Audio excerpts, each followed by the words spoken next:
Welcome to Crossdressing Stories. Here, we share personal stories, celebrate self-expression. If you're on your own journey or simply curious, you've found your community. Subscribe and join the conversation. The cavernous space of the Grand Hall, with its vaulted ceilings and crimson velvet drapes, seemed to absorb all sound, creating a silence that was heavier than any noise. A single, brilliant spotlight cut through the gloom, illuminating the raised platform where Alara sat, her emerald green dress a splash of vibrant color in the oppressive opulence.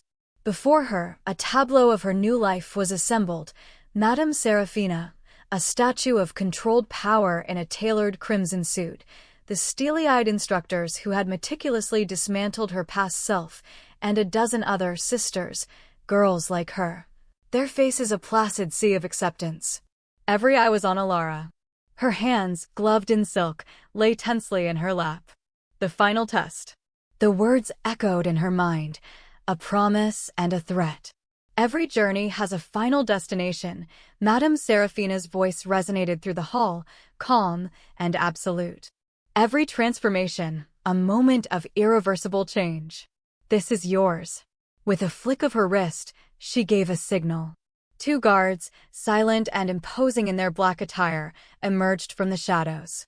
They were dragging a man between them, his body limp with exhaustion, his face a canvas of bruises and cuts. He was thrown to the floor at the foot of the platform, and as he looked up, his eyes wide with a mixture of terror and disbelief, Alara's breath caught in her throat. Marco. The name was a ghost on her lips, a relic from a buried life. His familiar face, now swollen and battered, was a brutal reminder of the world that had been stolen from her. Leo, he rasped, the name tearing through the carefully constructed artifice of the hall. Leo, what have they done to you? Help me. Tell them this isn't you. Madame Seraphina stepped forward, her heels clicking a slow, deliberate rhythm on the marble floor. She looked from Marco's desperate face to Alara's frozen one. This, debris, she said, her voice laced with disdain, claims a connection to you. He calls you by a name you have shed. He insists he is here to rescue the person you once were. She paused, allowing the weight of her words to settle. Your final test, Alara, is a simple one. A choice. You will renounce him. You will declare your loyalty to this house and to the woman you have become. Or, you will stand with him, and in doing so, reject everything we have built. The air grew thick with unspoken possibilities. To choose Marco was to choose a past of forgotten freedom, but it was also to choose defiance against a power that had proven itself absolute. To choose the velvet labyrinth was to embrace this gilded cage, to accept the identity of Alara forever. Alara looked down at Marco, at the friend who represented a life of chaotic, unfulfilling freedom. Then she looked at Madame Seraphina, the architect of her pain and her rebirth. The hall waited. Her sisters watched. The spotlight was a scalding weight. The silence stretched, pulling taut like a wire, until finally, Alara took a slow, deliberate breath, parted her crimson lips, and prepared to speak the words that would seal her fate. Leo Vance was a creature of the digital age, a 28-year-old freelance web developer whose existence was largely confined to a sprawling, disorganized loft in the heart of Sterling City. The metropolis thrummed with a relentless energy, a fusion of tech innovation and a gritty, vibrant art scene that perfectly suited his nocturnal habits. By day, he was a ghost, crafting sleek, minimalist websites for aspiring tech startups and boutique coffee shops. His clients knew him only as Vance, a reliable, if reclusive, digital architect. But when the city lights painted streaks of neon across his floor-to-ceiling windows, the true Leo emerged. He wasn't a criminal in the conventional sense. He wasn't driven by greed or malice. For Leo, hacking was an art form, an intricate puzzle box waiting to be solved. It was the intellectual thrill of finding a hairline crack in a digital fortress, of slipping through layers of code like a phantom, and observing the hidden machinery of the world before vanishing without a trace. It was his private rebellion, a silent war against the predictable. Tonight, the air in his loft was thick with the scent of stale coffee and the low, persistent hum of a custom-built server rack blinking in the corner. Leo sat hunched over his triple monitor setup, his face awash in the cool, blue glow of the screens. His brown hair was a chaotic mess, and a day's worth of stubble shadowed his jawline. He'd been navigating the labyrinthine corridors of the deep web for hours, sifting through encrypted forums and anonymous message boards when a phrase snagged his attention: the Velvet Labyrinth. He had seen whispers of it before, fleeting mentions in the city's more clandestine online spaces. The Velvet Labyrinth was a local legend, a ghost story for the digital age. It was said to be an underground society, a sanctuary for Sterling City's absolute elite and its most dangerous underworld figures. The rumors were wild and contradictory. Some claimed it was a lavish, exclusive club where tech billionaires made deals with mob bosses over 100-year-old scotch. Others painted it as a modern-day Babylon, a place where desires too dark for the light of day were indulged without question.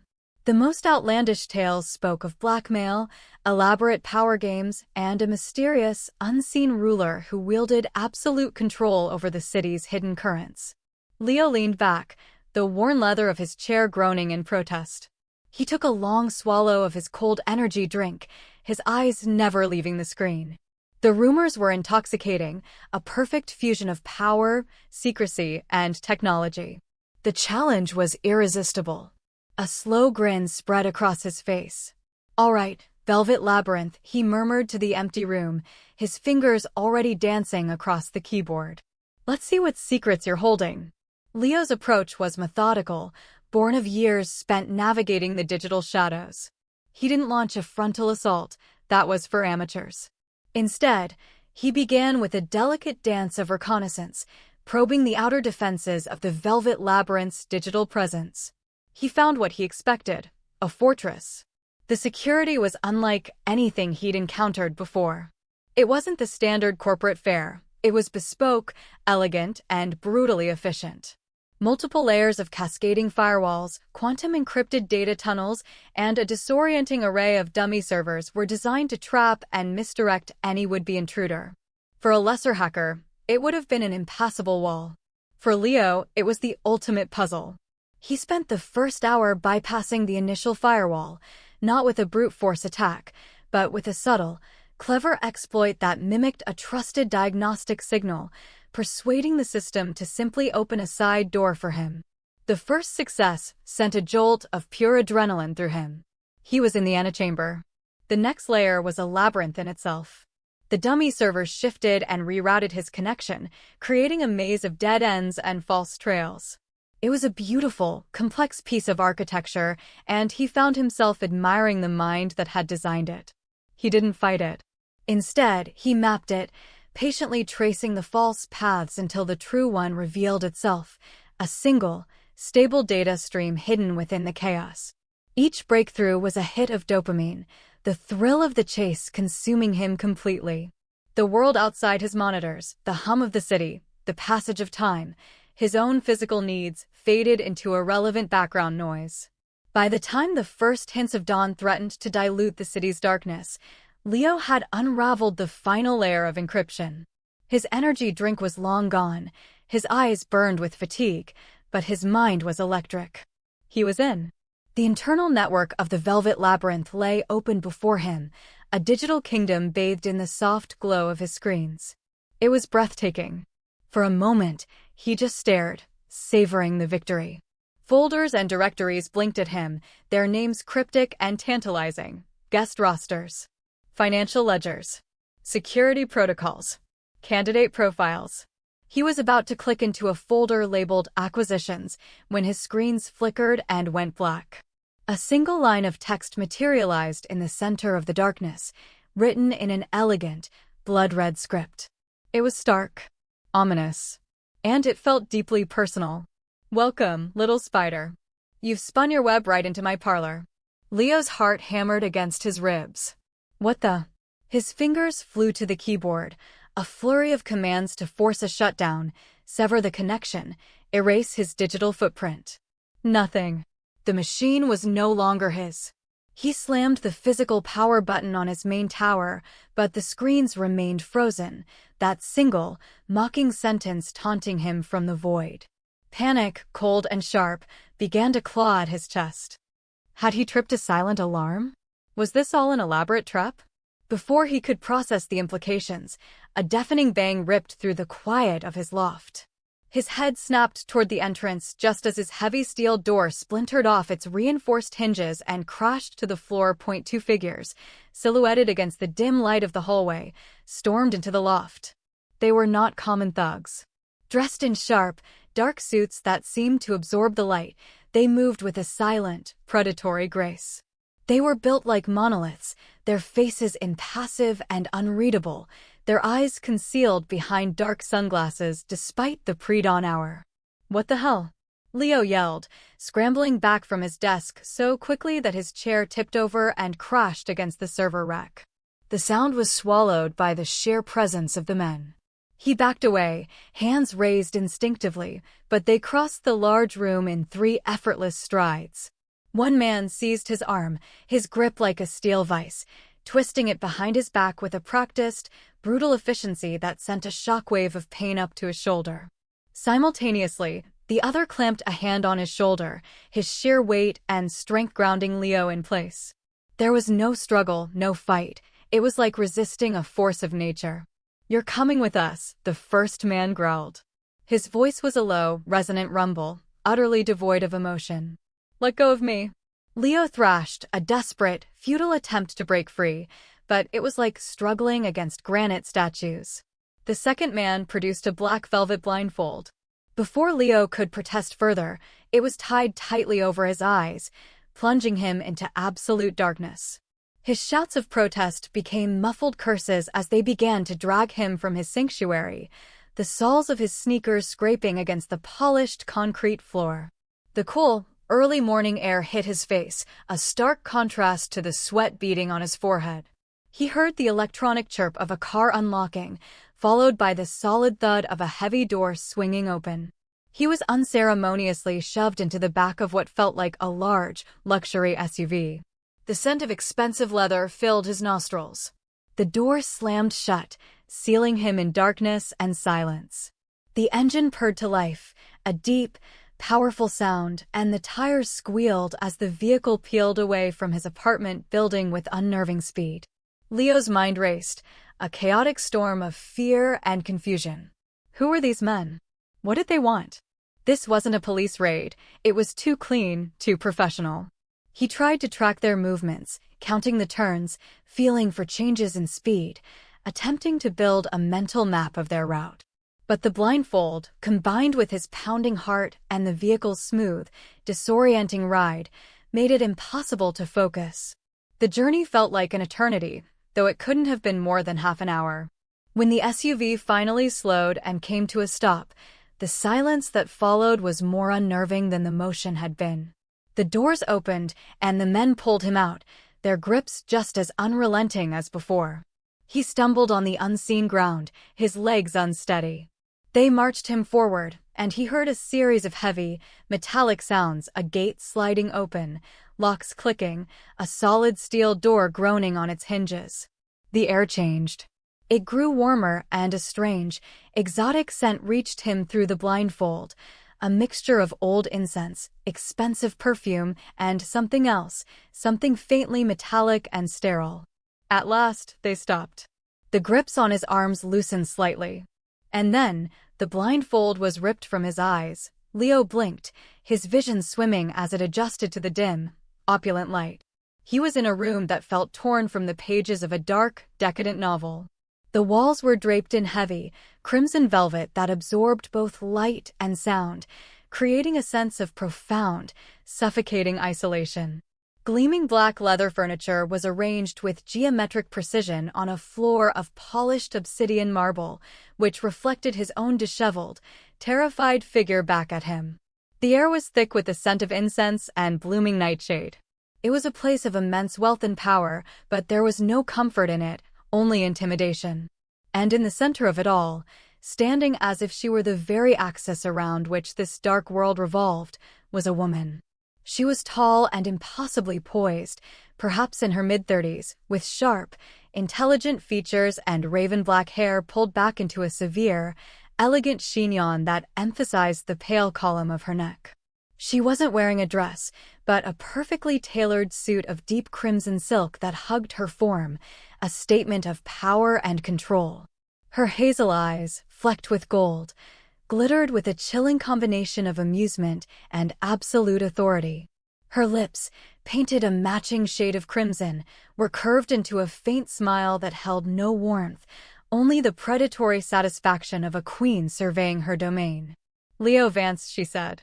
Her voice was a low, smooth alto, each word perfectly enunciated, edged with a steel that vibrated in the silent room.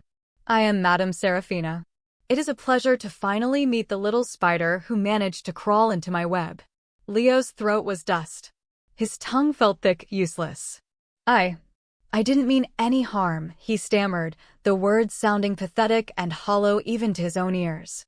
"I was just curious. I wasn't going to take anything. I wasn't going to do anything."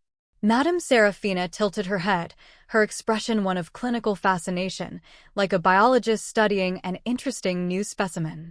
"Curiosity," she mused, taking a slow, deliberate step forward. The sharp click of her stiletto heels on the marble floor was the only sound. "A dangerous motivator. Especially when it leads you to trespass into my private domain.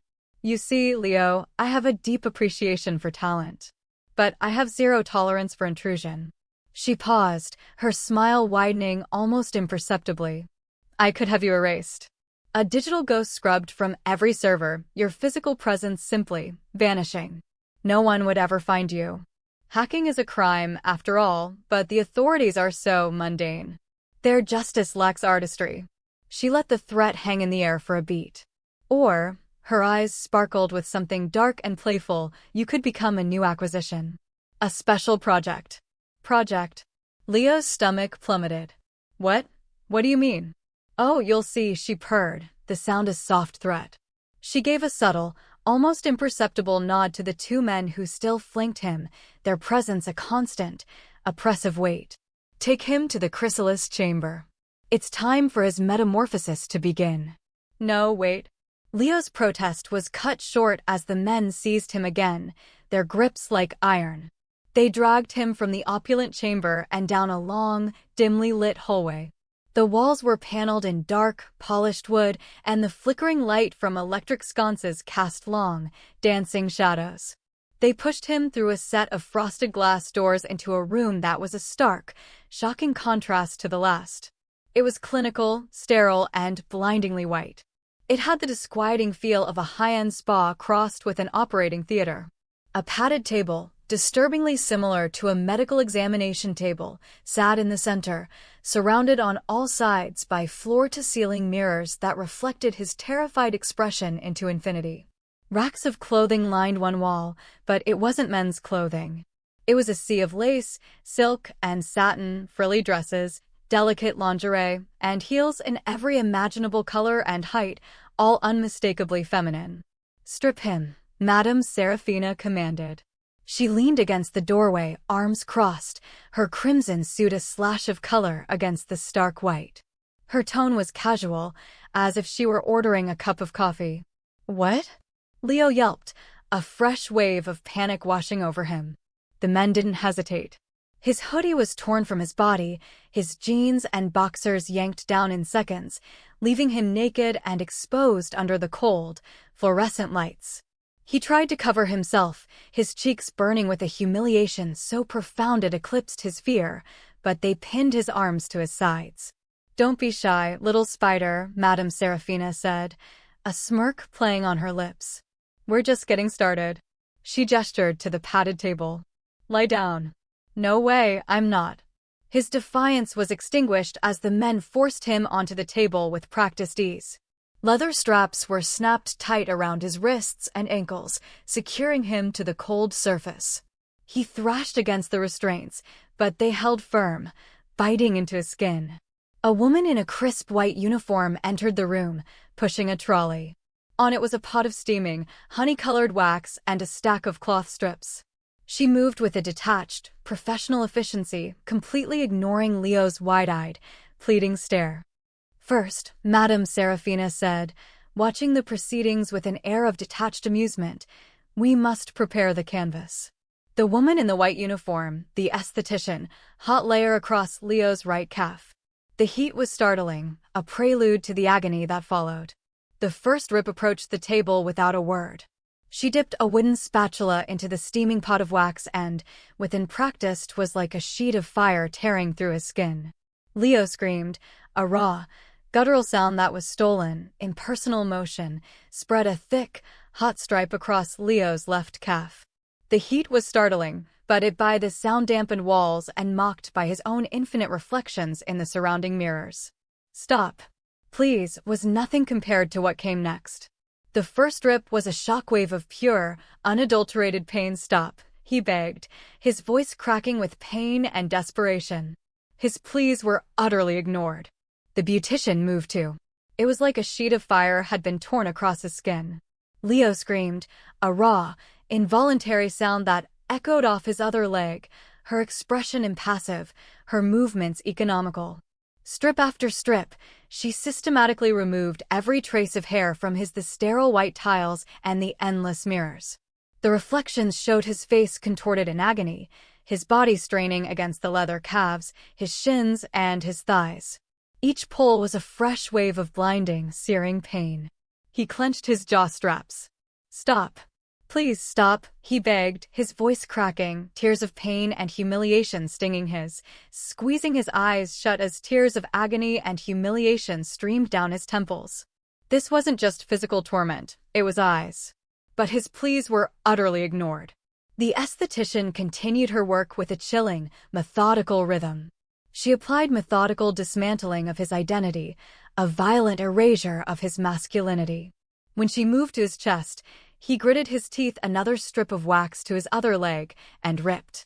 Another scream was torn from his throat. The pain was relentless, so hard he thought they might crack. The hair there was thicker, the skin more sensitive. The pain was sharper, more intimate series of sharp, brutal waves that left his skin throbbing and raw. She moved from his calves to his thighs, then his shins, stripping away every trace of hair. His legs, which had carried him through his life, were now. His arms followed, and then, in the ultimate act of degradation, the beautician began to wax his pubic area. Alien territory, smooth and agonizingly tender. When she moved to his chest, he clenched his jaw so hard by the time she was finished, Leo was limp, his body a throbbing, hairless canvas of red, inflamed, thought his teeth would crack. He refused to give them the satisfaction of another scream, but silent tears streamed down his temple skin. He was exposed, raw, and utterly vulnerable. Madame Serafina approached the table, her crimson suit a stark contrast to his reddened, bare skin. She ran a single, manicured finger down his chest, a gesture, and into his hair. The pain was just as intense, a fresh agony on a new part of his body. His arms that was both clinical and possessive. Much better, she said, her voice laced with cool approval. Followed, and then, in the most profound and soul-crushing moment of humiliation, the esthetician moved to blank slate. Now, let's begin to paint. She gestured to one of the clothing racks and his pubic area. The intimacy of the act, performed with such cold detachment in front of Madame Serafina and one of her silent sentinels, brought over a small collection of items on a velvet tray. She picked up a pair of the two guards, shattered what little composure he had left. He closed his eyes, his body trembling uncontrollably as the last delicate, lacy panties the color of amethyst and a matching bra, the fabric shimmering under the bright, clinical lights. She tossed vestiges of his masculine identity were systematically stripped away. By the time she finished, his entire body was a hairless, throbbing canvas of raw vulnerability. His skin was red, inflamed, and exquisitely sensitive to the cool air of the room. He them onto his bare stomach. Leo stared at the lingerie, his mind reeling. A fresh wave of heat, this felt flayed, exposed in a way that went far beyond mere nakedness. Madame Serafina approached the table, her one born of pure shame, washed over his face. You can't be serious. The two crimson suit a stark contrast to his pale, abused skin. She ran a single, manicured finger lightly down his bare-suited men stepped forward simultaneously, their expressions unchanging, their silent presence a clear warning not to test their patience. Defeated, his chest, from his collarbone to his stomach. The touch was featherlight, but on his sensitized skin, it felt spirit as raw as his skin. Leo fumbled with the panties, his fingers clumsy and trembling. The lace felt alien and abrasive like a brand. "Much better," she said, her voice laced with satisfaction. A pristine canvas. Now let against his newly smooth, tender skin. The bra was an exercise in pure mortification. He struggled with the clasp at the back, his arms awkward and his fingers refusing to cooperate, until one of the guards reached over and fastened it for him with "Get you dressed." She turned to the racks of clothing and selected a pair of delicate, lacy panties the color of lavender and a matching push-up bra. She tossed them onto his stomach, the silk and lace shimmering under the clinical lights. Leo a rough, impatient gesture. The band dug into his ribs, the straps into his shoulders, amplifying his humiliation with every stare at the lingerie, his mind refusing to process the demand. His face, already flushed with pain, burned hotter. Breath. A soft, musical laugh escaped Madame Serafina's lips. The sound was more chilling than any threat. "You've got to be kidding me." The two guards stepped forward simultaneously, their expressions unchanging but their message. "Oh, you look adorable. But we're not done yet. Not even close." She guided him clear. Their silent, looming presence was a more potent threat than any spoken word. With a long, shuddering sigh of utter rather, had her men guide his stumbling form to a vanity station in the corner of the room. The large defeat, Leo fumbled with the panties. His fingers, clumsy and trembling, struggled to guide the alien fabric over his smooth skin. Brightly lit mirror was cluttered with a dizzying array of makeup brushes, palettes, and pots of color. The lace felt strange and mocking against him. The bra was a puzzle of straps and clasps that felt designed to humiliate. "For the finishing touches," she announced. "Time to make you pretty." Leo sat frozen on the stool as she began to work, her hands deft and precise. She was an artist, and he was her medium. She smoothed foundation, he struggled with it, his arms awkward, until one of the guards, with an impatient sigh, reached over and roughly fastened the clasp for him. The underwire dug into his ribs, the straps bit into his shoulders, and the padding pushed his chest over his face, her touch light but firm, blending it meticulously down his neck. She dusted a soft rose blush across his cheek into a shape that was a grotesque parody of femininity. Madame Serafina let out a soft, low laugh. Bones, then began on his eyes. Shades of plum and lavender were swept across his lids, followed by a coat of thick. It was a sound that didn't express humor, but triumph. "Oh, you look adorable." But weird, black mascara that made his lashes feel heavy and foreign. She painstakingly glued on a set of long, dramatic false lashes, then finished with a coat of glossy, hot pink lipstick that tasted faintly of chemicals and submission. When she finally stepped back, Leo dared to look at his reflection. He didn't recognize the person staring back at him. The face was softer, the not done yet. The reflection in the mirror was a stranger's. Leo's face, once familiar, was now a carefully constructed mask of femininity. The sharp angles of his jaw were softened by contouring, his eyes, framed by long, dark lashes and shimmering eyeshadow, looked larger and more expressive.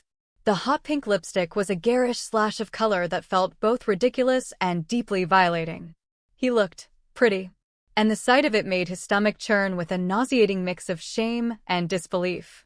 "Almost there," Madame Serafina murmured, her voice a soft purr. She picked up a pair of large, silver hoop earrings and, before he could react, clipped them onto his earlobes. Their weight was a sudden, solid presence, a constant, physical reminder of the identity being forced upon him. Next, she produced a wig. It was a cascade of curly, jet-black hair that fell to the shoulders. She settled it onto his head, her fingers expertly adjusting the strands until they framed his newly painted face perfectly. The transformation was nearly complete. Finally, she held up a pair of strappy, black patent leather high heels. The stiletto spikes were at least 4 inches long, gleaming wickedly under the sterile lights. "Put these on," she commanded. "And walk for me." Leo's hands shook as he took the shoes. He struggled to slip his feet into them, his arches protesting the unnatural angle. Standing up was a monumental effort. His ankles, unaccustomed to such a precarious perch, wobbled violently. He took one tentative, shaky step and nearly toppled over, his arms flailing for balance, before he caught himself on the edge of the vanity. Madame Serafina watched his clumsy efforts, her lips curled in an expression of detached amusement. "You will improve with practice," she stated, as if it were an undeniable fact.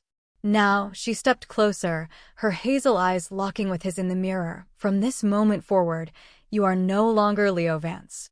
That name is dead. You will be known as Alara. And you will address me only as Mistress. The finality in her tone stole the air from his lungs. "Understand?" "Yes, Mistress," Leo Alara mumbled, the new name and title feeling foreign and bitter on his tongue. His voice was barely a whisper. "Good girl," she said, her voice dripping with condescending praise. She patted his cheek, a gesture that felt more like a brand than a touch. "Your training begins now." As if on cue, the 2 guards stepped forward. One of them produced a collar from his jacket pocket. It was a thin band of black leather, studded with glittering rhinestones that seemed to mock the grim reality of his situation. It was snapped around his neck. Attached to it was a thin, silver chain leash. Madame Serafina took the end of the leash and gave it a sharp, commanding tug. "Come along, Alara," she said, her voice a silken whip. "Let's introduce you to your new home." The name, Alara, hit him like a physical blow. He opened his mouth to protest, to scream that this wasn't him, but a single, hard glare from the guards silenced him completely. They led him out of the sterile white of the chrysalis chamber, with Mistress Serafina pulling gently but firmly on the leash, forcing him to stumble forward in the tortuous heels. The hallway stretched out before him, an endless labyrinth of polished wood and flickering sconces. Each door they passed hinted at secrets he was now certain he never wanted to uncover. The air grew heavier as they descended a wide, curving staircase, the scent of incense and perfume becoming more potent. They were entering the heart of the velvet labyrinth. The club itself was a dizzying spectacle of luxury and shadow. They passed through a decadent lounge area where men in exquisitely tailored suits smoked cigars and sipped amber liquids, their laughter low and predatory. He saw a woman in a shimmering, backless dress dancing languidly on a small, circular stage, her movements hypnotic. Other figures watched from the deep, plush recesses of velvet booths.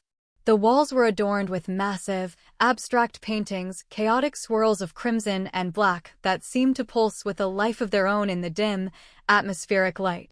It was beautiful in a dark, twisted way, but Alara couldn't shake the chilling sensation of being a sacrificial lamb paraded before the slaughter.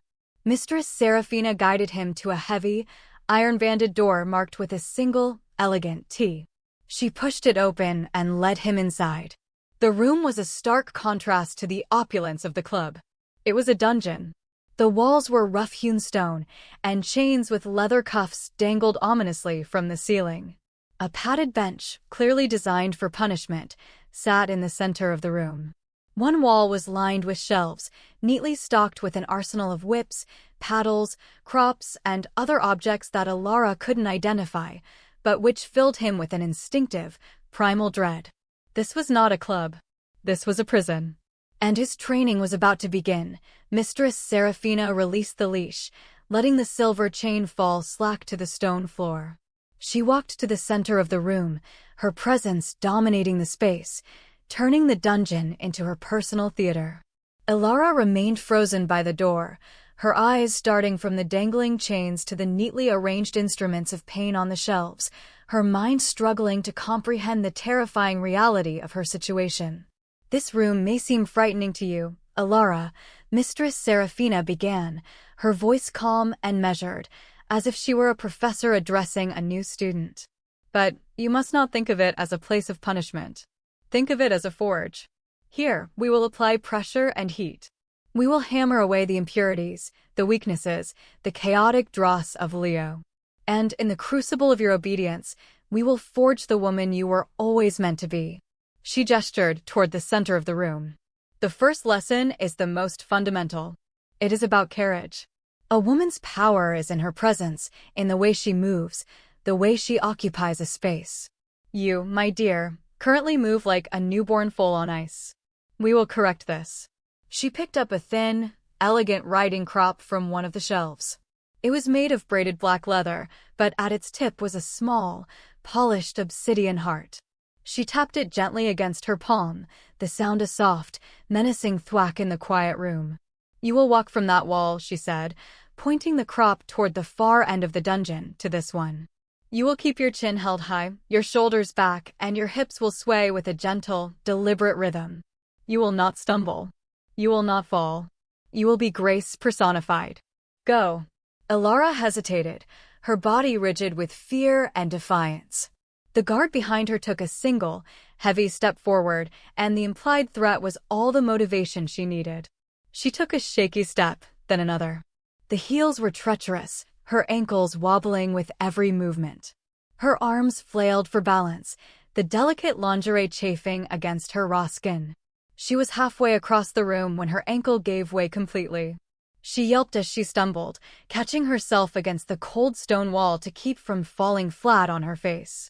Pathetic, Mistress Seraphina said, her voice devoid of anger, holding only a cold disappointment. Before Alara could straighten up, the riding crop sliced through the air. The obsidian heart connected with the back of her thigh with a sharp, electrifying crack. The sting was immediate and exquisitely painful. Alara cried out, a sharp, involuntary gasp, her hand flying to the spot. A bright red welt was already forming on her tender skin. Do not touch it, Mistress Seraphina commanded. The pain is part of the lesson. Learn from it. Again. Tears of pain and humiliation pricked Alara's eyes, but she pushed herself off the wall and started back.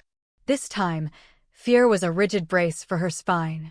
She focused intently, her entire being concentrated on the simple act of putting one foot in front of the other. Chin up. Shoulders back. Hips swaying. The instructions were a frantic mantra in her mind. It felt absurd, a grotesque parody of femininity, but the memory of the crop's bite was a powerful motivator. She made it almost to the end before a slight wobble betrayed her. The crop whistled again, landing on her other thigh with the same stinging precision. Your hips are stiff, the mistress critiqued coolly. You are fighting your body's natural rhythm. Relax into the movement. Again. For what felt like an eternity, the lesson continued. Each stumble, each moment of awkwardness, each failure to embody the grace demanded of her was met with the sharp, corrective sting of the crop. Her thighs and calves were becoming a roadmap of red welts, each one a testament to her failure. The physical pain was immense, but it was the humiliation that was truly breaking her. To be forced into this costume, to be subjected to this torment, to be slowly, painfully reshaped into something she didn't recognize, was a psychological agony that dwarfed the physical. Finally, trembling with exhaustion and pain, she completed one full pass across the room without a major stumble. Her movements were still stiff, born of terror rather than grace, but she hadn't faltered. Better, Mistress Seraphina allowed, a faint note of approval in her voice. You see? You are capable of learning when properly motivated. She set the crop back on its shelf. The absence of the threat was as palpable as its presence had been. Alara stood in the center of the room, panting, sweat and tears mingling on her made-up face. She thought, for a blissful second, that the ordeal was over. Now, Mistress Seraphina said, her voice dropping to a soft, commanding whisper. Kneel. The command was simple, but its implication was absolute. It wasn't a request. It was the assertion of ownership. Shaking, her legs screaming in protest, Alara slowly, awkwardly, sank to the cold stone floor, the sharp points of the heels making the position precarious and uncomfortable. She knelt before the woman who had stolen her life, the architect of her suffering, her entire body a symphony of pain and degradation. Mistress Seraphina looked down at her, her expression one of utter, serene control. The first lesson was over. Alara had learned her place. Kneeling on the cold stone, Alara felt every point of contact her body made with the world as a source of pain. The sharp bite of the heels into the arches of her feet, the raw scrape of the floor against her knees, and the fiery throb of the welts on it, the mistress instructed calmly. Acknowledge the sensation, and then let it go. It is merely her thighs all merged into a single, overwhelming sensation of misery. She kept her eyes fixed on the floor, the polished surface reflecting a distorted, weeping version of the stranger she had become. Mistress Serafina circled her slowly, her information. It does not control you. Next came the posture collar. It was snapped shut around her neck, forcing heels clicking a steady, unhurried rhythm that frayed Alara's nerves. You have taken your first step, her head up and her gaze forward. It was suffocatingly tight, chafing her skin and making it difficult to swallow. It towards grace, she said, her voice a smooth, cool counterpoint to Alara's ragged breathing, but locked her into a position of perfect, rigid alertness. Now, Mistress Serafina stood up. Towering a woman's elegance is incomplete if her voice does not match her form. Yours, Alara, is the voice over her. You will remain kneeling. Your back will be perfectly straight. Your hands will be clasped behind your back. Of a man. It is coarse, low, and defiant.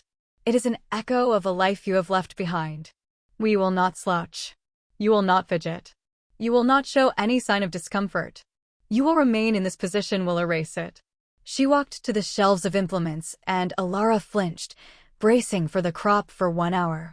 Your training is to find a place of serenity within the pain. Begin. The first few minutes were a battle again. But the mistress bypassed the instruments of pain, instead selecting a small, velvet-lined box. She opened it to of wills. Every instinct screamed at Alara to move, to alleviate the burning ache in her knees. The sharp bite revealed an item that sent a fresh wave of ice-cold dread through Alara's veins. It was a ball of the clamps, the rigid pressure of the collar. The stone floor seemed to leach the warmth from her body, and the gag, its red silicone sphere attached to black leather straps. Before you can learn to speak, you must learn the combined sensations were a rising tide of misery. Mistress Serafina began to pace slowly around her, her voice a profound value of silence. Mistress Serafina explained, approaching Alara with the device. You will learn that soft, hypnotic lecture. Pain is a tool, Alara. It is a fire that burns away distraction. Right, your voice is not a right, but a privilege, one that is granted to you by me. You will speak only when commanded. Now, your mind is screaming. It is focused on your knees, your chest, the collar around your neck. Tears streamed down Alara's face as the mistress knelt before her. Open, she commanded softly, want you to quiet that noise. Find the silence behind it. Your body is an instrument, and I am simply tuning it. When Alara hesitated, her jaw clenched in defiance, the guard behind her placed a heavy hand on the back of her neck. Discomfort you feel is the sound of strings being brought to the correct tension. 15 minutes in, Alara, forcing her head forward. With no other choice, Alara complied. The gag was fitted into her mouth. The silicone sphere filling shoulders began to tremble from the strain of holding her arms back. The clamps, which had started as a sharp pinch, it completely, pressing her tongue down. The leather strap was buckled tightly behind her head. The humiliation was absolute, had become a constant, radiating ache. I see you trembling, the mistress observed. She tapped She was rendered mute, her ability to protest or plead stolen from her. The only sounds she could make were muffled riding crop lightly against Alara's shoulder blade. It wasn't a punishing strike, but a firm, corrective, desperate whimpers. For what felt like an hour, she was forced to simply kneel, gagged and silent reminder. Control it. Your mind is the master of your body, not the other way around. Focus on while Mistress Serafina paced before her, delivering a lecture. She spoke of the philosophy of the velvet labyrinth of breathing. Inhale calm. Exhale weakness. Alara squeezed her eyes shut, trying to do as she was told, the inherent beauty in submission, of the power that could be found in surrendering one's chaotic will to a higher.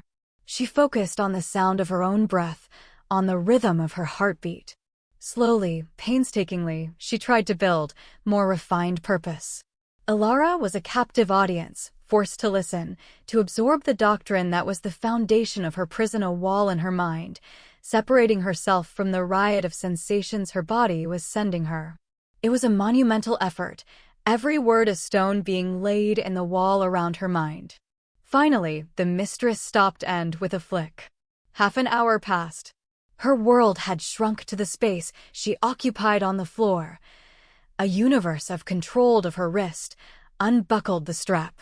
The gag was removed, and Alara gasped, coughing as her jaw agony.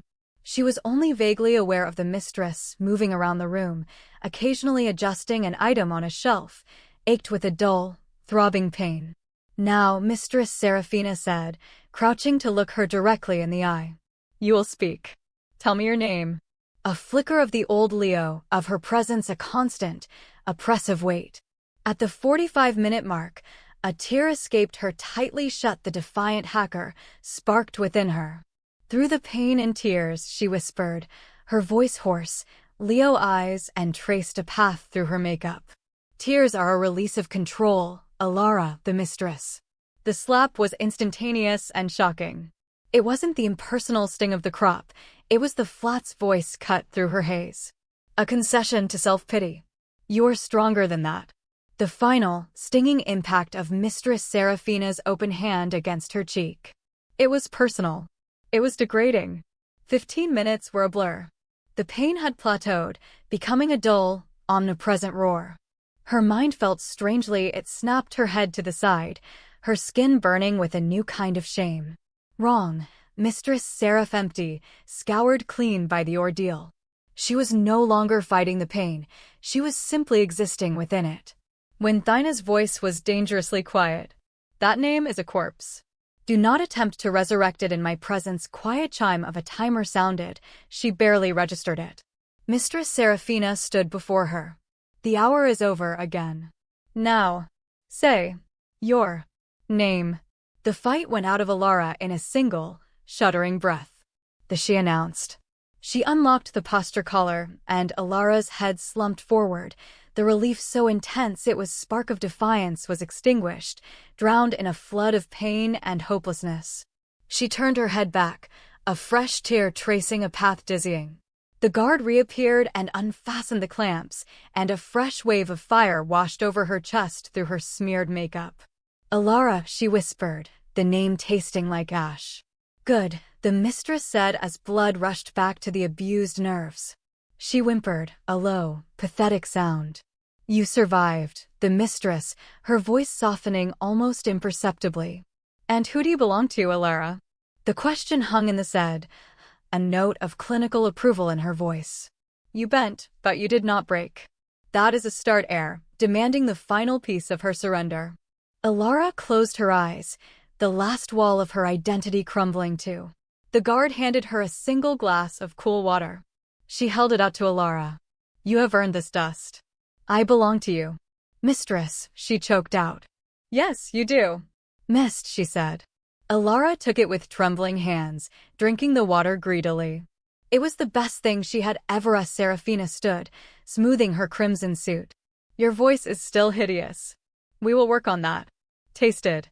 It was a simple glass of water, but it felt like a lifeline, a reward bestowed by a god. "And we will train the pitch, the tone, the cadence, until it is as pleasing as the rest of you is becoming." As she drank, she realized with a sickening lurch that the mistress was right. She had survived. But you have learned what to say. And for today, that is enough."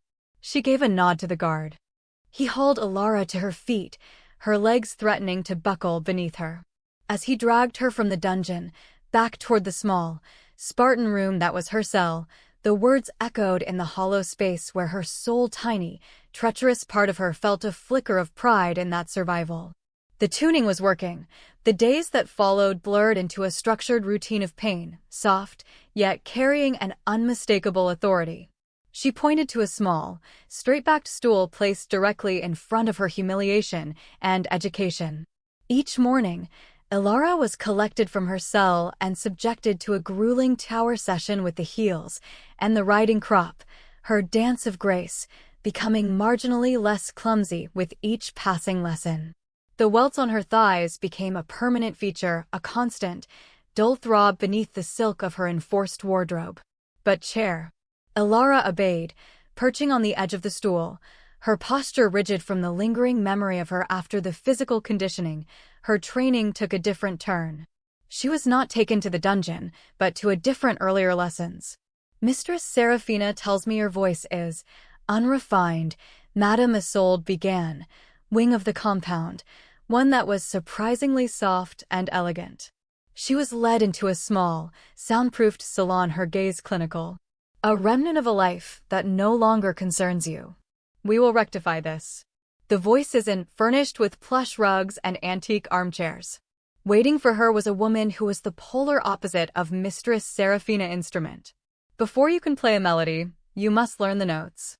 The lesson began not with words, but with breath. This was Madame Lorraine, a woman in her late 60s with sharp, bird-like features and piercing blue eyes that seemed. For 20 minutes, Madame Isolde guided Alara through a series of breathing exercises, forcing her to control her diaphragm, to exhale to see right through Alara's fragile defenses. She was the labyrinth's vocal coach. Sit in long, slow, steady streams. It was maddeningly meticulous. Every shaky breath, every gasp for air, was calmly, Madame Lorraine commanded, her voice surprisingly soft, yet carrying an authority that was absolute. Alara perched on a stool opposite her. A tray with a pitcher of water, a glass, and a stack of poetry books sat on the table between corrected. Your breath is the foundation, Madame Isolde explained. A chaotic breath leads to a chaotic voice then. Your voice, Madame Lorraine began without preamble, is an instrument that has been played badly for 20. A lady's voice flows like a river, not a flood. Next, she moved to the piano. She struck 8 years. It is rough, undisciplined. We will restring it and teach it a new song. A single key in the middle register. Hum this note, she instructed. Alara tried, but her voice was ho for an hour. They worked. Madame Lorraine made her perform breathing exercises until her lungs burned, teaching her to control fierce, her throat raw from the previous night's screaming and the morning's abuse. The sound that emerged was a rough flow of air from her diaphragm. She made her practice scales, pushing her voice into a higher, softer register until her gravelly approximation. Madame Isolde's expression didn't change, but a flicker of disapproval showed in her eyes. Throat was raw. Every time her pitch dropped, every time a hint of the masculine Leo surfaced, Madame Lorraine would she struck a key a few notes higher. Again. Lighter this time. From the head, not the chest. Simply tap a long, slender finger on the table. The quiet sound was more unnerving than any blow. Then hour after hour, the process repeated. It was a different kind of torture, one of frustration and vocal strain. Madame Isolde came the poetry. Read, Madame Lorraine instructed, handing her a book of romantic sonnets. Read it, not deforced Alara's voice higher and higher, pushing it out of its natural masculine register into a softer, higher as a man, but as a girl confessing a secret love. Your voice must be a feather, not a stone pitch. Her throat burned, and her vocal cords felt raw and bruised. Every time a trace of Leo's deeper. Alara's first attempt was a disaster, her voice cracking with strain and shame. Again, Madame Lorraine said tone crept in, Madame Isolde would stop, her silence a more potent rebuke than any physical punishment. Finally, they patiently. Softer. More breath. Let the words float. Over and over, she read the same lines, her move to words. Simple, submissive phrases. Repeat after me, Madame Isolde said, her tone melodic, throat aching, her spirit weary. But slowly, guided by the woman's relentless, exacting instruction, something began to shift. Yes, mistress. Yes, mistress, Alara croaked. No, that is a new voice began to emerge, a softer, higher cadence that felt utterly alien, yet was undeniably coming from her own statement of fact. It should be a song of agreement. Softer. More breath. Let the S sounds lips. After the vocal lesson, Alara was not returned to her cell. Instead, the guard led her to yet another room, a lavish dining hall with a long, mahogany table set with fine china and glistening silverware. 3 other girls were hissed like silk. Yes, mistress. Alara tried again, her voice cracking. Yes, mistress. The sound was alien, a high, soft whisper that seemed to come from someone already seated, sipping tea. They were all dressed in similarly elegant, feminine attire. They were the other sissies. Else. Hearing it emerge from her own mouth sent a shudder of revulsion and bizarre fascination through her. They drilled. Alara froze in the doorway, her social instincts, long dormant, screaming at her. Mistress Serafina, the phrases relentlessly. As you wish, mistress. Thank you for the honor, mistress. May I be stood near the fireplace, observing. Join them, Alara, she commanded. This is your community now. Learn from them of service, mistress. Each repetition was designed to strip away the old inflections and weave a new melody of subserve. Hesitantly, Alara took an empty seat. The girl beside her, a blonde with kind eyes, radiance. By the time the lesson concluded, Alara was mentally and vocally exhausted. Her throat felt like it was on fire and a pale pink dress offered a warm, genuine smile. I'm Lily, she whispered. Don't worry.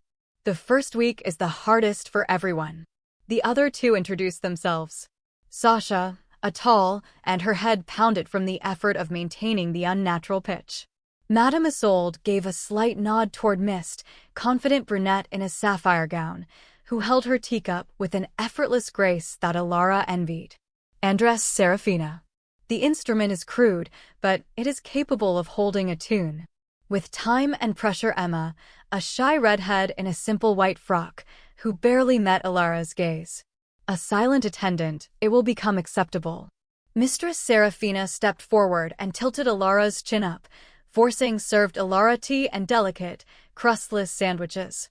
The girls began to chat, their voices soft and melodic, her to meet her gaze. Let me hear it, she commanded. Thank me for your education today. Product of countless hours with Madame Lorraine. They talked about their own lessons. Sasha described a new, difficult dance step Hera swallowed against the pain in her throat. She focused on her breathing, on the lessons, on the alien sounds while Emma spoke of a breakthrough in her etiquette class. Tell us about yourself, Sasha said, turning her poised was learning to produce. Thank you for my education, mistress, she recited, her voice a soft, trem attention to Alara. What brought you to the labyrinth? Alara hesitated, the truth a raw, Ulysses alto. It was still shaky, still flawed, but it was no longer Leo's voice. A slow, dangerous thing. I made a mistake, she said finally, her new voice wobbling slightly.